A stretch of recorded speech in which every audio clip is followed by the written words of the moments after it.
বকেয়া বেতন ভাতা পরিশোধ এবং বন্ধ থাকা রাষ্ট্রীয় সব পাটকল রাষ্ট্রীয়ভাবে পুনরায় চালুর দাবিতে Bangladesh jute mills corporation BJMC খুলনার আঞ্চলিক কার্যালয় ঘেরাও কর্মসূচি পালন করেছে শ্রমিকরা।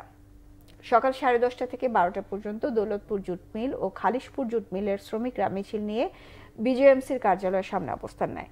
এ সময় শ্রমিকরা অভিযোগ করেন 2020 সালের 2 জুলাই দেশের 26টি রাষ্ট্রীয় পাটকল একযোগে বন্ধ করে দেয় তৎকালীন সরকার। কথা ছিল শ্রমিকদের যাবতীয় পাওনা দ্রুত সময়ের মধ্যে পরিশোধ করা হবে, কিন্তু এখনো পর্যন্ত 5টি পাটকলের শ্রমিকদের পাওনা পরিশোধ করা হয়নি। মিলগুলো হচ্ছে খুলনার Khalishpur jute mill, Daulatpur jute mill, Sirajganj জাতীয় জুট মিল, চট্টগ্রামের আর জুট মিল এবং এমএম জুট মিল।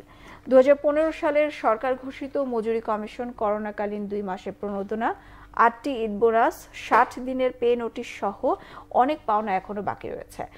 এসব পাওনা দ্রুত পরিশোধের পাশাপাশি বন্ধ থাকা পাটকলগুলো আবারও চালুর দাবি জানিয়েছেন শ্রমিকরা।